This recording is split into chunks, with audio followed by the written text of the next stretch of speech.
بسم اللہ الرحمن الرحیم الحمد للہ وکفا وسلام علی عبادہ الذین اصطفی اما بعد اعوذ باللہ من الشیطان الرجیم بسم اللہ الرحمن الرحیم وذکر فإن الذکرى تنفع المؤمنین وقال النبی صلی اللہ علیہ وسلم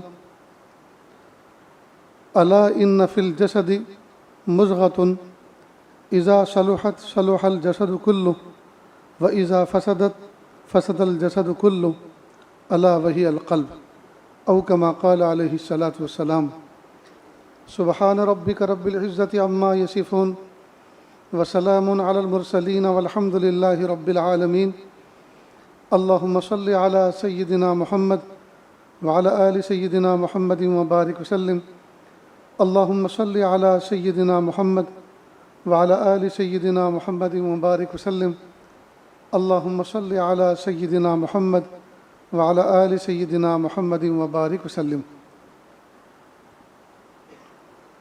اللہ رب العزت نے انسان کو دو چیزوں کا مجموعہ بنایا، ایک ہے جسم اور دوسرا ہے روح، اور روح کا اصل مرکز ہے قلب۔ جسم کے تقاضے اور ہیں اور روح کے تقاضے اور ہیں۔ جسم کھا کر خوش ہوتا ہے، روح کسی کو کھلا کر خوش ہوتی ہے۔ جسم پی کر خوش ہوتا ہے، روح کسی پیاسے کو پلا کر خوش ہوتی ہے۔ جسم پہن کر خوش ہوتا ہے، روح کسی ننگے کو پہنا کر خوش ہوتی ہے۔ جسم خدمت لے کر خوش ہوتا ہے، جبکہ روح کسی کی خدمت کر کے خوش ہوتی ہے۔ نیز جس طرح سے جسم بیمار ہوتا ہے اسی طرح روح بھی بیمار ہوتی ہے، لیکن جسم کی بیماری کو ہم نے بیماری سمجھا اور بیماری لگتے ہی فوراً اس کے علاج کی تگ و دو شروع کرتے ہیں، بھاگ دوڑ شروع کرتے ہیں، لیکن روح کو بیمار ہوئے زمانہ گزر چکا، آج تک اس بات کا احساس اور فکر لاحق نہیں ہوئی کہ روح کا علاج کون کرتا ہے، کہاں کرتا ہے، کس طرح کرتا ہے۔ نیز جس طرح سے اللہ تعالیٰ نے جسم کو کچھ فرائض کا مکلف کیا ہے، اسی طرح اللہ پاک نے روح کو بھی کچھ فرائض کا مکلف کیا ہے۔ جیسے جسم پر اللہ پاک نے نماز کو فرض کیا، تو نماز میں جسم اٹھتا ہے، بیٹھتا ہے، جھکتا ہے، نماز کے ارکان ادا کرتا ہے، تو یہ عبادت جسم کے اوپر فرض ہوئی۔ اسی طرح سے ایک عبادت روزے کی ہے، وہ بھی جسم پہ فرض ہوئی، حج کی ہے وہ بھی جسم پہ فرض ہوئی، زکوٰۃ کی ہے وہ بھی جسم سے کمایا ہوا مال اللہ کے راستے میں خرچ کرتا ہے، اس پہ فرض ہوئی۔ لیکن کچھ عبادتیں وہ ہیں جو روح کے اوپر فرض ہیں، مثلا ناشکری نہ کرنا، صبر کرنا، ریاکاری سے بچنا، جی اخلاص پیدا کرنا۔ تو اخلاص روح پر فرض ہے، یہ باطنی عمل ہے نا۔ اور ریاکاری جو گناہ ہے اس سے روح کو منع کیا گیا کہ ریاکاری نہ کرے، دکھاوا نہ کرے۔ اسی طرح غصہ ایک رذیلہ ہے، اس کو حد اعتدال میں رکھے، حد سے زیادہ غصہ کرے گا جی تو یہ مضر ہوگا، اور بالکل غصہ نہیں کرے گا تو بھی مضر ہوگا۔ تو غصے کا فی نفسی ہی ہونا ضروری ہے، لیکن حد اعتدال میں، نہ اتنا زیادہ ہو کہ کسی پہ ظلم کر ڈالے اور نہ اتنا کم ہو کہ اپنی شریعت کی حفاظت نہ کر سکے۔ تو جس طرح سے اللہ رب العزت نے جسم انسانی کو کچھ احکام کا مکلف کیا ہے، فرض کیا ہے، اسی طرح اللہ پاک نے روح انسانی کو بھی کچھ احکام کا مکلف کیا ہے۔ اس پورے احکام کے مجموعے کا نام ہے اخلاق۔ اس کا نام کیا ہے؟ اخلاق۔ اب ہم لوگ اخلاق اس بات کو سمجھتے ہیں کسی سے مسکرا کے سلام کرنا، ہاتھ ملا کے بات کرنا، یہ کہتے ہیں اس کے آدمی کے اخلاق بہت اچھے ہیں۔ تو مسکرا کے بات کرنا، کسی سے ہینڈ شیک کرنا، یہ اخلاق کا ایک اثر ہے، ٹوٹلی اخلاق نہیں ہے۔ خندہ پیشانی سے کسی سے بات کرنا راہ چلتے ہوئے ہیلو ہائی کرنا، یہ اخلاق کا ایک اثر ہے، ٹوٹلی اخلاق نہیں ہے۔ لوگوں نے اسی کو اخلاق سمجھا ہے، نہیں، ہم نے مانا کہ بالکل ایسے منہ بنا کے رہنا جیسے کوئی کڑوی دوائی پی رکھی ہو، ہر وقت بالکل تنا تنا رہنا، یہ بد اخلاقی ہے، ہم نے اس کو مانا۔ لیکن اس کا مطلب یہ بھی نہیں ہے کہ خوش اخلاقی ہے کہ ہر وقت مسکراتے رہنا، ہر وقت لوگوں سے مصافحہ کرنا، یہ خوش اخلاقی نہیں، خوش اخلاقی کا ایک اثر ہے یہ۔ تو پھر ٹوٹلی خوش اخلاقی کیا ہے؟ ٹوٹلی خوش اخلاقی یہ ہے کہ باطن کے اندر ایک ایک صفات حسنہ کو پیدا کرے اور رذائل سے اپنے آپ کو بچائے، یہ ہے ٹوٹلی اخلاق۔ دل کے اندر ریاکاری نہ ہو، دل کے اندر اخلاص ہو، دل کے اندر دشمنی نہ ہو، دل کے اندر محبت ہو، دل کے اندر بدخواہی نہ ہو، دل کے اندر خیر خواہی ہو۔ تو یہ باطن کے جو اخلاق ہیں، اس پورے اخلاق کا مجموعہ، اس کو کہتے ہیں حسن اخلاق۔ اور کئی مرتبہ اس حسن اخلاق کا اظہار مسکرا کے سلام کرنا، ہاتھ ملانا، اس سے ہوتا ہے۔ افسوس کی بات ہے کہ آج ہمارے اخلاق اچھے نہ ہونے کی وجہ سے لوگ اسلام سے دور ہو رہے ہیں، اسلام سے دور ہو رہے ہیں۔ اور یاد رکھنا، اسلام تلوار سے نہیں پھیلا، تلوار سے تو اسلام کا دفاع ہوا ہے، اسلام تو اخلاق سے پھیلا ہے، تلوار کے ذریعے تو اپنا بچاؤ ہوا ہے۔ جیسے اللہ پاک نے جانوروں کو سینگ دیے ہیں، وہ سینگ سے اپنا حفاظت کرتے ہیں۔ اللہ پاک نے انسان کو عقل دی ہے، عقل کے ذریعے سے وہ ایسی چیزیں ایجاد کرتا ہے جن اپنی ایجادات سے اپنی جان مال عزت آبرو کی حفاظت کرتا ہے، اس میں ایک تلوار بھی ہے۔ تو تلوار سے اسلام پھیلا نہیں ہے، تلوار سے تو اسلام کی حفاظت ہوئی۔ اسلام تو اخلاق سے پھیلا ہے۔ میں نے یہ واقعہ آپ کو کئی مرتبہ آپ کے سامنے پیش کیا، آج موقع کی مناسبت سے پھر آپ کے سامنے یہ واقعہ پیش کرتا ہے یہ عاجز، کہ یورپ کا ایک انگریز، وہ اس زمانے کے بغداد میں آیا جس زمانے میں بغداد کے اندر اسلام سکہ رائج الوقت تھا۔ اور کس لیے آیا؟ اس لیے آیا کہ میں دیکھوں اسلام کسے کہتے ہیں اور مسلمان کیسے ہوتے ہیں۔ لہٰذا وہ چلتا رہا، گھومتا رہا، پھرتا رہا، لوگوں کو دیکھتا رہا۔ اس کو سیونگ مشین کی ضرورت تھی، زبان آتی نہیں تھی، تو ایک دکان پر گیا، کچھ اشاروں سے، کچھ کنایوں سے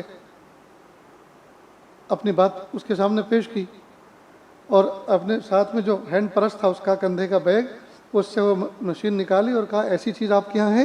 اس نے کہا ہے، کہا دکھاؤ، تو اس نے دکھائی تو اس کو پسند آئی، کہا قیمت، تو قیمت جو بتائی وہ بھی اس کو مناسب معلوم ہوئی، کہا ایک پیس دے دو، تو کہا کہ سیم کمپنی کی سیم چیز سیم قیمت میں سامنے والی دکان سے لے لو۔ یہ دکان سے اترا، روڈ کراس کیا، سامنے دکان پر گیا کہ یہ چیز ہے؟ کہا ہے، دکھایا تو وہی جو پہلی دکان پہ دیکھی، قیمت بھی وہی جو پہلی دکان پہ تھی، کہا ایک پیس دے دو، اس نے دے دیا، اس نے لے لیا۔ اب یہ آیا پہلی دکان پر اور کہا آپ سے جب میں نے کہا یہ چیز ہے تو آپ نے کہا ہے اور آپ نے دکھائی بھی، پھر آپ نے بیچا کیوں نہیں؟ تو کہا اصل میں صبح سے اب تک میرے یہاں کئی کسٹمر آ چکے ہیں، کئی گاہک آ چکے ہیں، لیکن صبح سے لے کر آدھا دن گزرا گیا، اب تک اس کے ہاں ایک بھی گاہک نہیں آیا، تو اگر آج کوئی گاہک اس کے یہاں سے سامان نہیں خریدے گا تو آج اس کے بچے بھوکے سو جائیں گے، آج اس کے یہاں فاقہ رہے گا۔ تو میں نے سوچا کہ ایک کسٹمر جو میرے اختیار میں وہ تو میں بھیج سکتا ہوں، اس لیے میں نے آپ کو بھیجا، اگر آپ کو تکلیف ہوئی ہو تو معاف فرمائیں۔ وہ بڑا حیران ہوا کہ یہ لوگ ایک دوسرے کے اتنے خیر خواہ ہیں۔ پھر وہ چلتا رہا، گھومتا رہا، اسے بھوک لگی تو ایک ہوٹل پر گیا۔ اب اس زمانے کے جیسے بھی ہوٹل ہوتے ہوں گے، نیچے دسترخوان لگا کے کھانا کھلایا جا رہا تھا، اس نے آرڈر دیا کاؤنٹر پر، ہاتھ دھو کر یہ بھی دسترخوان پہ بیٹھ گیا۔ تھوڑی دیر کے بعد اس کا آرڈر آیا اور اس نے کھانا شروع کیا۔ اس کے سامنے ایک نوجوان بیٹھا ہوا پہلے سے کھا رہا تھا، وہ اس کو بار بار غور سے دیکھتا، جب اس کی نظر اس پہ پڑتی تو اپنی نظریں جھکا لیتا۔ خیر وہ پہلے سے کھا رہا تھا، کھا کے ہاتھ دھو کے چلا گیا۔ جب یہ اپنی باری پر کھانا کھا کر ہاتھ دھو کر اپنا بل پے کرنے کے لیے کاؤنٹر پہ گیا تو کاؤنٹر والے نے کہا کہ آپ کا بل تو پے ہو چکا. کہا کس نے کیا؟ کہ وہی جو نوجوان آپ کے سامنے بیٹھ کے کھا رہا تھا اس نے کیا. کہ وہ میرا کیا لگتا ہے؟ کہ وہ آپ کا لگتا تو کچھ بھی نہیں، لیکن اس نے مجھ سے ایک عجیب بات کہی. کہا یہ آدمی ہماری کنٹری کا معلوم نہیں ہوتا، یہ ہماری کنٹری میں مہمان ہے، اور اسلام میں مہمان کی مہمان نوازی کرنا یہ فضیلت رکھتا ہے. تو یہ فضیلت میں حاصل کرنا چاہتا ہوں. ان سے بل مت لینا، وہ ہمارے کنٹری کے مہمان ہیں، میں ان کی میزبانی کا شرف اٹھانا چاہتا ہوں، لہذا وہ آپ کا بل دے کر چلے گئے. کہ وہ کدھر کو گئے ہیں؟ میں ان کو تھینک یو کہنا چاہتا ہوں، شکریہ ادا کرنا چاہتا ہوں. کہا وہ تو مجھے بھی پتہ نہیں وہ کدھر گئے، لیکن اتنا میں جانتا ہوں کہ وہ آپ کا شکریہ کے الفاظ سننے کے لیے کھڑے نہیں رہے، وہ اس کا بدلہ قیامت کے دن اپنے اللہ سے لے لیں گے. تو وہ انگریز نے ایک تو وہ سیونگ مشین جہاں سے خریدی وہاں کا معاملہ دیکھا، دوسرا یہ دیکھا لوگوں کو چلتا پھرتا دیکھا. تو اس نے کہا یار اگر اسلام اس کو کہتے ہیں اور مسلمان ایسے ہوتے ہیں تو اسلام کیسے قبول کیا جاتا ہے؟ مجھے قبول کرنا ہے. اور کھڑے کھڑے کاؤنٹر والے کے ہاتھ پر اس نے اسلام قبول کر لیا. تو ایک دور وہ تھا کہ ہمارے اخلاق کو دیکھ کر لوگ اسلام کو قبول کرتے تھے، اور ایک آج کا دور ہے کہ لوگ ہمیں دیکھ کر اسلام سے دور ہوتے جا رہے ہیں. اس لیے دوستو بہت سوچنے کی ضرورت ہے کہ ہم اپنی زندگی کا نمونہ کیسے پیش کریں. ایک دور تھا جس زمانے میں لوگ ہمارے اپنا گھر بیچتے تھے ہمارے پڑوس میں سے، تو وہ قیمت زیادہ لیتے تھے، اور لوگ پوچھتے تھے بھئی آپ کے علاقے میں یہ ریٹ تو نہیں ہے، ریٹ تو کم ہے، آپ زیادہ کیوں لے رہے ہیں؟ کہ ہمیں بھی پتہ ہے ریٹ کم ہے، لیکن زیادہ ہم اس بات کے لے رہے ہیں کہ آپ ایک مسلمان کے پڑوسی بننے جا رہے ہیں اور وہ بہت خوش اخلاق آدمی ہے، تو اس کے پڑوس کی قیمت میں تم سے لے رہا ہوں، اس لیے کہ ایسا پڑوس آپ کو کہیں ملے گا نہیں. گھر تو آپ کو مل جائے گا لیکن پڑوسی ایسا نہیں ملے گا جو رات کو بھی آپ کے خدمت میں آ کے کھڑا ہو جائے اور آپ کی تکلیف میں آپ کا سہارا بنے. کسی دور میں ہمارے پڑوس ہونے کا لوگ فائدہ اٹھاتے تھے، اس کی قیمتیں وصول کرتے تھے. کسی زمانے میں لوگ ہم سے سودا خریدنا اچھا سمجھتے تھے، بہتر سمجھتے تھے کہ ان سے ہم کبھی دھوکہ نہیں کھا سکتے، ان سے ہمیں نفع ہی ہوگا. اور ایک آج کا دور ہے کہ ہم لوگ جو ہیں بد اخلاقی، دھوکہ دھڑی اور جھوٹ بولنے کے ایک پہچان بن گئے، گندگی ایک پہچان بن گئے. جس کا محلہ جتنا گندا ہو سمجھ لو کہ یہ اہل ایمان کا محلہ ہے. اس لیے دوستو ضرورت ہے اس بات کی ہم اپنے ظاہر کو بھی صاف ستھرا کریں، ہم اپنے باطن کو بھی صاف ستھرا کریں، ہم اپنی بول چال کو بھی درست کریں، ہم اپنے برتاؤ کو بھی درست کریں، یہاں تک کہ لوگ ہم سے جو بھی میل جول رکھے، ہم سے جو بھی تعلق رکھے، وہ ہمارا گواہ بن جائے ہمارے اخلاق کا کہ یہ آدمی بہت اچھا ہے. آج کل میں نوجوان بچوں کو دیکھ رہا ہوں، جوانی کی عمر کی حدود سے آگے بڑھ گئے، نکاح نہیں ہو رہے، نکاح نہیں کر رہے. کیوں نہیں کر رہے؟ کہ جی لڑکی دیکھتا ہوں پسند نہیں آتی. حالانکہ یہی لڑکا بدنگاہی کرتا ہے، کالی ہے چلے گی، بھنگن ہے چلے گی، لنگڑی لولی ہے چلے گی، کچرا چننے والی عورت ہے چلے گی، بھکارن ہے چلے گی، بدنگاہی کرنے اور زنا میں سب چلیں گے. اور حلال چیز کی باری آئے تو اس میں میجر ٹیپ لے کے نکلتے ہیں، ناک ایسی ہو، انگلیاں ایسی ہو، اور سینہ ایسا ہو، اور پشت ایسی ہو، اور ٹانگیں ایسی ہوں. ہائے ہائے. بہت سے نوجوان کہتے ہیں تو آ کر آج لڑکی دیکھنے جا رہا ہوں. میں کہا دیکھنے جا رہے ہو؟ کہ جی. میں کہا پہلے اپنا منہ بھی، اپنا چہرہ بھی آئینے میں دیکھ لینا. کسی کے بچے کا، کسی کی بچی کا چہرہ دیکھنے جا رہے ہو تو اپنا بھی آئینے میں دیکھ لینا، کہیں ایسا نہ ہو کہ وہی کہہ دے مجھے اس سے نہیں کرنا. ٹھٹک جاتا ہے. ارے یہ تو سوچو کہ اللہ رب العزت نے کیا چیز دیکھنے کا حکم دیا، اللہ کے محبوب صلی اللہ علیہ وسلم نے نکاح کے مناسبت سے کیا چیز دیکھنے کا حکم فرمایا. دین تو کوئی دیکھتا نہیں، اخلاق تو کوئی دیکھتا نہیں، امانت داری، دیانت داری تو کوئی دیکھتا نہیں، صرف چہرے دیکھ کر فیصلے کر رہے ہیں، چہرے دیکھ کے فیصلے کر رہے ہیں. ارے گورے رنگ کو دیکھ کر کیا فیصلہ کر رہے ہو؟ گورے رنگ کا تو گدھا بھی ہوتا ہے، گورے رنگ کا تو خنزیر بھی ہوتا ہے، لیکن اس خنزیر کا کیا فائدہ جو نجس العین ہے. اور اللہ رب العزت نے نکاح کا جو مقصد ہے، یعنی اپنی شہوات کو جائز طریقے سے پورا کرنا، یہ نکاح کا مقصد ہے. تو یہ شہوات کو جائز طریقے سے پورا کرنا، یہ جو مقصد اللہ نے بنایا، اس کا جب جوش اور جذبہ ہوتا ہے تو پھر تو کیا اندھیرا اور کیا اجالا، کیا آندھی اور کیا طوفان، کیا کالا اور کیا گورا، اس وقت تو کچھ سجھائی نہیں دیتا۔ اور یہ اللہ پاک نے یہ پاور اس طرح کی رکھی اس لیے تاکہ صرف چہروں کو دیکھ کر فیصلہ نہ ہو۔ اگر گورے لوگوں کے یہیں سیکسول جذبات ہوتے اور وہی تسکین ہوتی تو کالوں کے یہاں تو کوئی اولاد ہی نہ ہوتی، اور دیکھنے میں ہی آ رہا ہے کالے اور سانولوں کے یہاں تو اولاد زیادہ ہوتی، تو پھر یہ جذبہ کہاں سے آیا؟ یہ تو اللہ نے ودیعت فرمایا، یہ جذبہ تو اللہ نے رکھا ہے۔ تو اگر چہروں کو دیکھ کر نکاح کرتے اور چہروں کو دیکھ کر ہی شہوات کے جذبات بنتے تو پھر افریقہ کے کالوں کے تو نکاح ہی نہ ہوتے، ان کے ہاں تو کوئی بچہ ہی نہ ہوتا۔ اس لیے دوستو یاد رکھو، چہروں کو دیکھ کر فیصلے نہ کرو، اس لیے کہ چہرے پہ کچھ لکھا ہوا ہوتا نہیں، اور یہ چہرے تو اللہ کے بنائے ہوئے، پیارے اللہ نے بنائے، اور اللہ کے فیصلے کو دیکھ کے ہم ریجیکٹ کرتے ہیں۔ ہمارے اندر یہ جرأت آئی کہاں سے کہ ہم چہرے کو دیکھ کر ریجیکٹ کریں؟ یہ چہرے تو اللہ کے بنائے ہوئے، اور اللہ تعالیٰ نے تو احسن تقویم میں پیدا کیا انسان کو۔ بہرحال دوستو، بات یہ چل رہی تھی کہ اللہ رب العزت نے انسان کا جسم بھی بنایا، اور اللہ پاک نے انسان کو روح بھی عطا فرمائی، اور انسان کا جسم مجموعہ ہے جسم اور روح کا مجموعہ ہے۔ تو جسم کے اوپر بھی کچھ فرائض اللہ پاک نے رکھے ہیں، روح کے اوپر بھی کچھ فرائض رکھے ہیں۔ جسم کے اندر بھی عیب اور کمزوری آتی ہیں، اور اس کو دور کرنے کا طریقہ بھی اللہ نے سجھایا ہے۔ اسی طرح روح کے اندر بھی کچھ کمزوریاں اور بیماریاں آتی ہیں، اور ان کو دور کرنے کا بھی طریقہ اللہ پاک نے بتایا ہے۔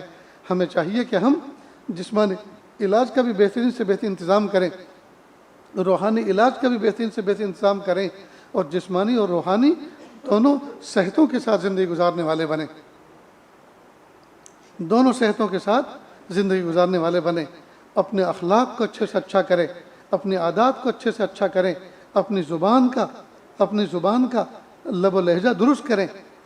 عام طور پر دیکھا یہ گیا ہے، شوہر ایسی جلی کٹی سناتا ہے، بیوی تڑپ کر رہ جاتی ہے، ایسے ایسے تانے دیتا ہے ساس سسر کے اور سسرال کے اور سالوں کے، برادر نسبتی کے ایسے ایسے تانے دیتا ہے کہ بیوی تنہائی میں سوچتی ہے تو اس کا دل تڑپ کر رہ جاتا ہے۔ میرے بھائیوں، اگر ہم کسی کو راحت نہیں دے سکتے تو نہ صحیح، لیکن کم از کم تکلیف تو نہ دیں۔ 2 میٹھے بول تو بولیں، گھر سے رخصت ہوں تو 2 میٹھے بول کے رخصت ہو، گھر میں آؤ تو 2 میٹھے بول کے گھر والوں کا استقبال کرو، ان کا دل خوش ہو جائے۔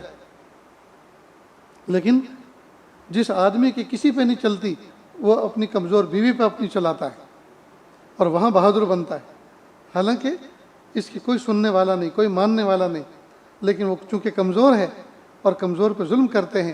یہ عاجز کہا کرتا ہے، قیامت کے دن کل میدان محشر میں یہ عورت دامن پکڑے گی اور کہے گی، وہ دنیا تھی جہاں کرتے تھے تم بند زباں میری، یہ محشر ہے یہاں سننی پڑے گی داستاں میری۔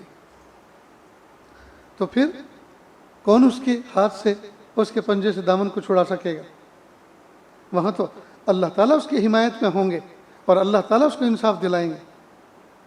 اس لیے میرے بھائیوں، ہم اپنے اخلاق کو درست کریں، اپنی عادات کو درست کریں، انداز گفتگو کو درست کریں، اپنے بیہیو اور برتاؤ کو درست کریں۔ چھوٹے چھوٹے بچے جب ابو کو گھر میں آتے ہوئے دیکھیں تو خوش ہو جائیں، ہمارے ابو آ گئے۔ بیوی دیکھے تو خوش ہو جائے، میرے سر کے تاج، میری محبت کے معراج آ گئے، میری عزت کے رکھوالے آ گئے، میرا دل خوش کرنے والے آ گئے۔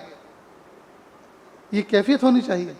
لیکن دوستو، یہ ہم نے کیسی سڑی بھوسی زندگی کا انداز بنا رکھا ہے کہ ہماری زبان سے تیر نکلتے ہیں زہر میں بجھے ہوئے، سامنے والے کے دل کو زخمی کر دیتے ہیں۔ ہم بھلے انداز سے کبھی اپنے گھر والوں سے اور بچوں سے بات نہیں کرتے، ہم ان کو دفع دور کرتے ہیں، ہم ان کو دھمکاتے ہیں، ڈراتے ہیں۔ یہ دوستو، یہ اخلاق اچھے اخلاق نہیں ہیں۔ ہم اپنے آپ کو اچھے اخلاق کا حامل بنائیں۔ بچے خوش، بیوی خوش، پڑوسی خوش، رشتہ دار خوش، ہم سے مل کر رشک کریں، ہمیں اپنا مشیر بنا کر وہ اپنے آپ کو خوش قسمت سمجھیں کہ مجھے ایک ایسے دوست، ایسے بااخلاق مجھے ایک مشیر مل گئے ہیں، جب بھی مجھے کوئی بات ان سے پوچھنی ہوتی ہے وہ اتنا بہترین فیصلہ سناتے ہیں اور ایسی رائے دیتے ہیں کہ میرا دل مطمئن ہو جاتا ہے۔ عجیب بات ہے دوستو، آج کے دور میں ہم انسان ایسے عجیب ہو گئے ہیں، ہم نے اپنے آپ کو پیسہ کمانے کی مشین بنا لیا ہے۔ ہم سوچتے ہیں ہمارا کام صرف پیسہ کمانے کی مشین، پیسہ ہو چاہے جیسا ہو، حلال ہو حرام ہو، صبح سے لے کے شام تک اور شام سے لے کر صبح تک پیسے کمانے کی مشین بنے ہوئے، ہر وقت فون پر بزنس۔ پہلے بیوی سوچتی تھی کہ شوہر صبح کو نکلتے ہیں، سر شام گھر آتے ہیں، دکان بند کر کے، کاروبار بند کر کے، اور یہ پوری رات ہمارے ہوتے ہیں۔ اب دن میں بھی بیوی کے نہیں ہوتے اور رات میں بھی نہیں ہوتے، بزنس کا فون رات کو بھی چالو رہتا ہے۔ حالانکہ میں اپنے دوست احباب کو کہا کرتا ہوں بزنس کا فون الگ رکھو اور جہاں بزنس چلتا ہے اس کو وہیں چالو کرو اور وہیں بند کر کے آؤ، اور رات کو سکون کے ساتھ اپنے بیوی بچوں کے ساتھ وقت گزارو، یہ ان کا حق ہے۔ لیکن بزنس کا فون لے کر آتے ہیں، بیوی کے پہلو میں بیٹھے ہوتے ہیں، لیٹے ہوتے ہیں اور بزنس چل رہا ہوتا ہے۔ وہ بیچاری انتظار کر کر کے تھک جاتی ہے کہ یہ ہماری طرف کب متوجہ ہوں گے، یہاں تک کہ تھکا ہارا ان کا جسم اور نیند آ کے غالب آ جاتی۔ اس کو کس نے زندگی کہا دوست؟ یہ کون سی زندگی اور کون سی دولت ہم کما رہے ہیں؟ کون سے ٹاٹا برلا بننے جا رہے ہیں؟ یاد رکھیں ہماری قسمت کا مال اللہ پاک دے کر رہیں گے، قسمت کی روزی دے کر رہیں گے۔ اگر کسی پہاڑ کی کوہ میں، اگر کسی پہاڑ کے دامن میں یا کسی پہاڑ کی چٹان کے نیچے کوئی رزق کا دانہ چھپا ہوا ہے، جب تک وہ پہاڑ ٹوٹ کر ریزہ ریزہ نہ ہو جائے، جب تک وہ دانہ ہمارے حلق میں اور پیٹ میں نہ اتر جائے، وہاں تک قیامت قائم نہیں ہو سکتی۔ اللہ نے نظام رکھا ہے۔ آپ کے علاقے میں جس کو دیکھو UAE جا رہا ہے، جس کو دیکھو دبئی جا رہا ہے، جس کو دیکھو سعودی جا رہا ہے۔ بھائی کیوں جا رہے ہو؟ وہاں کے اللہ الگ ہیں، تم وہاں جا کر پریشان رہو گے، بیوی بچے یہاں پریشان رہیں گے، تم وہاں پریشان رہو گے۔ ایسا پیسہ یہ کس کام کا؟ اس میں کیا برکت؟ بیوی یہاں پریشان، بچے تربیت سے محروم، کئی مرتبہ اخلاقی اعتبار سے بیوی اخلاق سے گر جاتی ہے، مجبور ہوتی ہے، کئی مرتبہ اس کو کسی ساز و سامان کی ضرورت ہوتی ہے، کسی نہ کسی پڑوسی کا سہارا لینا پڑتا ہے، اور وہ سہارا کیا بنتا ہے؟ ان کی عزت کے جو ہے لالے پڑ جاتے ہیں، اور وہ وہاں پریشان رہتا ہے۔ تو اللہ تعالیٰ نے حلال روزی کمانے کے لیے پریشان ہونے کا حکم تو نہیں دیا۔ بھئی جو رب سعودی میں ہے، جو رب دبئی میں ہے، وہی رب آپ کے بھینسے میں ہے، وہی رب نرمل میں ہے، وہی رب جگتیال میں ہے، وہی رب کریم نگر اور نظام آباد میں ہے۔ تو کیوں ہم اپنے ایمان کو اتنا کمزور کر بیٹھے ہیں؟ جس کو دیکھو باہر کے چکر میں، باہر کے چکر میں۔ ارے اگر وہاں ریال ملتے ہیں، وہاں درہم ملتے ہیں، تو وہاں کے خرچے بھی تو ایسے ہی ہیں نا۔ یہاں اگر روپیے ملتے ہیں تو خرچے بھی روپیوں کے ہیں، وہاں اگر درہم و دنانیر ملتے ہیں تو خرچے بھی درہم و دنانیر کے ہیں۔ پھر اپنے جذبات کی قربانی دے کر، بچوں سے محروم ہو کر، بیوی کی محبت سے محروم ہو کر وہاں وقت گزارنا، یہ کون سے نفع کا سودا ہے؟ یہ کون سے نفع کا سودا ہے؟ آدھی روٹی کھانا، جی، وقت پر سونا، وقت پہ عبادت کرنا، بیوی بچوں کے ساتھ رہنا اور ان کو اپنی آنکھوں کی ٹھنڈک بنا کے رہنا، یہ کتنی بہترین بات ہے دوست، یہ کتنی بہترین بات ہے۔ اس لیے اپنے ایمان کی خبر لیں، اپنے اخلاق کو درست کریں اور اللہ کی دی ہوئی تھوڑی سی نعمتوں پر خوش رہنے کا مزاج بنائیں۔ یہ اصل میں یہ جو ہر وقت باہر جانے کی سوجی ہوئی ہے اور باہر جانے کی دوڑ لگی ہوئی ہے، یہ وہ لوگ ہیں جن کے اندر قناعت نہیں ہے، اللہ تعالیٰ کے دیے ہوئے رزق پر وہ خوش نہیں ہیں، اللہ کی دی ہوئی روزی پر وہ مطمئن نہیں ہے، وہ ہر وقت ہائے پیسہ، ہائے پیسہ، پیسہ ہو اور چاہے جیسا ہو، وہ اس چکر میں لگے ہوئے ہیں، ان کے اندر حرص ہے۔ وہ چاہ رہے ہیں کہ میں گھر ایسا بناؤں کہ پورے علاقے کے اندر ایسا کسی کا نہ ہو۔ اس کی تمنا یہ ہے کہ میں اپنی بیٹی اور بیٹے کا ایسا نکاح کروں ایسا آج تک کسی نے کیا نہ ہو۔ اس کے اندر حرص ہے، اس کے اندر قناعت نہیں ہے، اس کے اندر لالچ ہے، اس کے اندر دنیا میں بڑا بننے کا جذبہ ہے۔ یہ سب اخلاقی گراوٹ ہے دوستو، یہ اخلاقی کمزوری ہے۔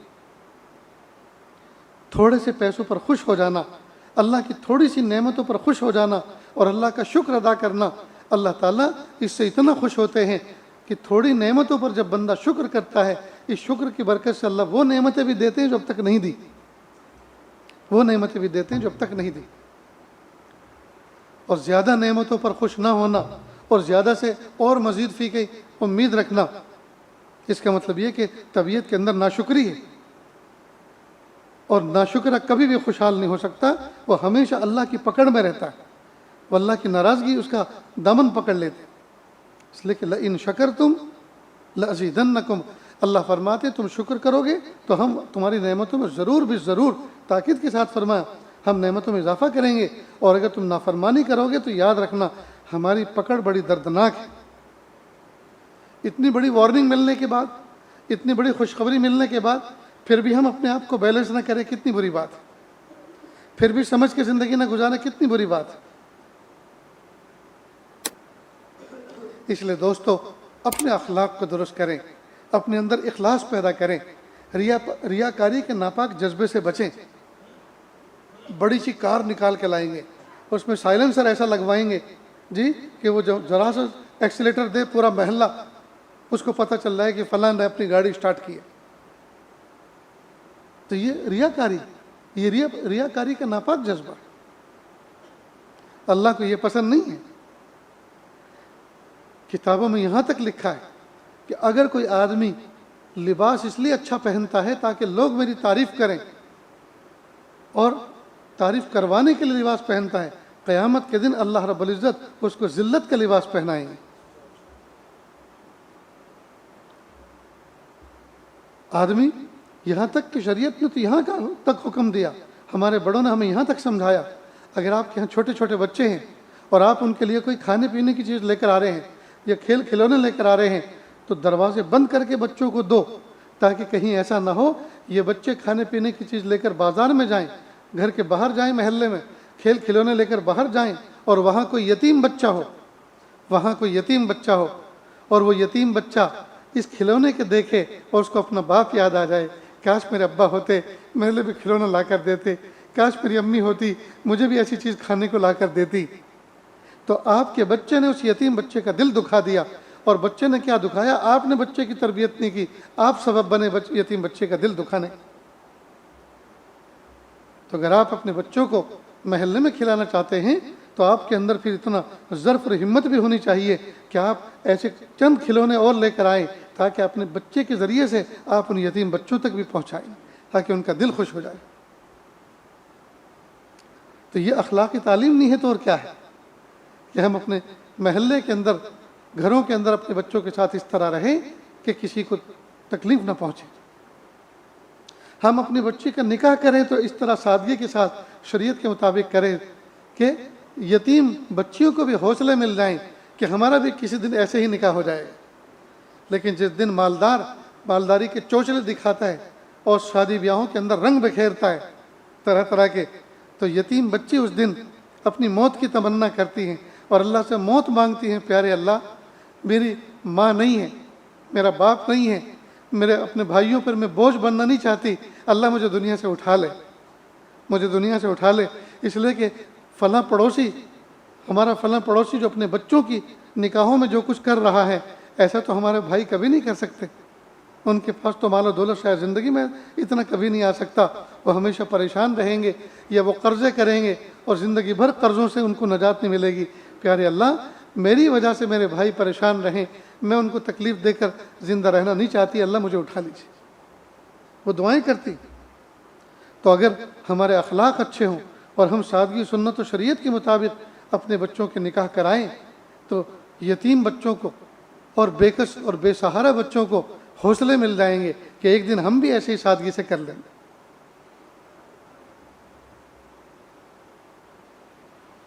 اللہ اکبر کبیر۔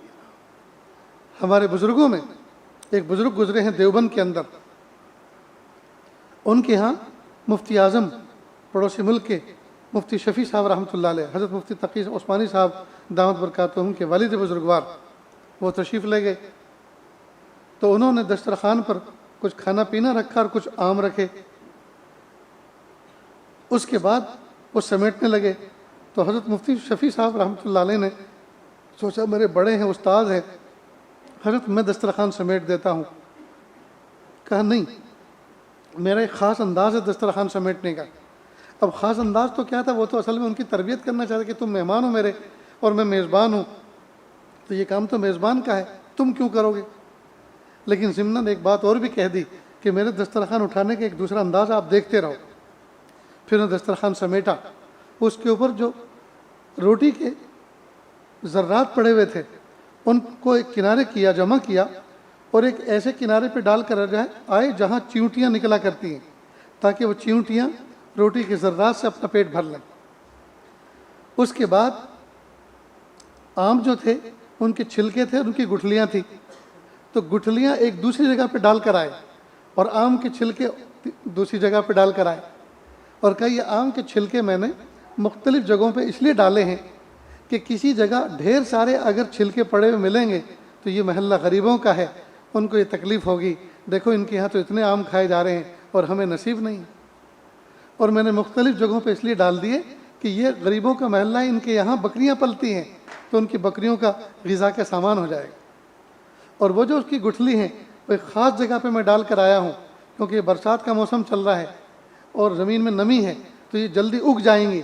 اور جب یہ جلدی اگ جائیں گی تو بچے اس کی گٹھلی کو اندر سے نکال کر دیوار پہ گھس کے اس کا باجا بجاتے ہیں. پتہ نہیں آپ کے یہاں آم کی گٹھلی کا باجا بنانا آتا ہے کہ نہیں کسی کو؟ ہم نے تو خوب بجائے ہیں بچپن میں. تو یہ بچوں کے کھلونے کا سامان ہو جائے گا. اللہ اکبر کبیرہ. دیکھیے ایک بزرگ، ان کی نظر کہاں کہاں جاری ہے. ہمارا رزق اور ہماری اللہ تعالیٰ کے ہاں رزق کی فراوانی کسی کی تکلیف کا باعث نہ بنے. اور یہ جو بظاہر جو چیزیں پھینکنے کی ہیں، جو ہماری نظر میں کچرا ہے، وہ بھی لوگوں کے لیے، اللہ کی مخلوق کے لیے نافع بن جائے. چھلکے بکریوں کے لیے اور روٹی کے ذرات چیونٹیوں کے لیے، جی، اور گٹھلیاں بچوں کے کھیلنے کا سامان بن جائے. دوستو یہ اس وقت تک نہیں ہو سکتا جب تک کہ ہمارے اخلاق اچھے نہ ہوں.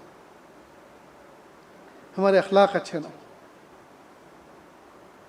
ہم میں سے کتنے ایسے لوگ ہیں کسی غریب کے گھر میں 2-5 مہمان آ رہے ہیں اور آپ نے دیکھا کہ اچانک ان کے ہاں مہمان آئے ہیں، لگتا یہ ہے کہ ان کو اطلاع بھی نہیں ہوئی اور یہ تو بیچارہ خود غریب ہے، پریشان ہے، مقروض ہے، تو چپ چاپ پیچھے کے دروازے سے کچھ کھانے پینے کی چیز گھر میں پہنچا دیں تاکہ اپنے مہمانوں کا اکرام کر لے. کچھ نقدی پہنچا دیں تاکہ اپنے گھر آنے والے مہمانوں کا اکرام کر لے. کتنی اس کے دل سے دعائیں نکلیں گی، کتنی اس کے دل سے دعائیں نکلیں گی.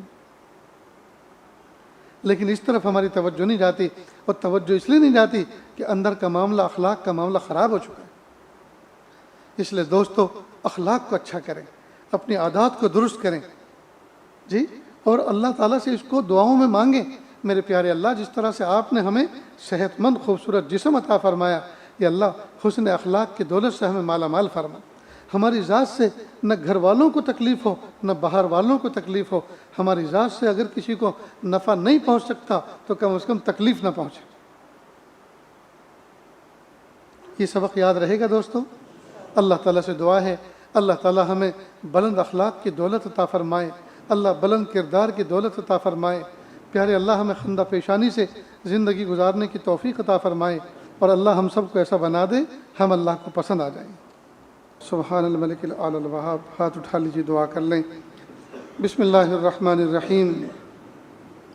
لا احصی ثناء علیک انت کما اثنیت علی نفسک رب اغفر وارحم وانت خیر الراحمین. حسبی اللہ لا الہ الا ہو علیہ توکلت وہو رب العرش العظیم. اللہ جی، ہم ظاہر میں آپ کے بندے اور بندیاں ہیں، حقیقت میں نہایت گندے ہیں. اللہ ہمارے دلوں کی گندگی کو دور فرما، ہمیں اپنی بندگی کا سلیقہ عطا فرما.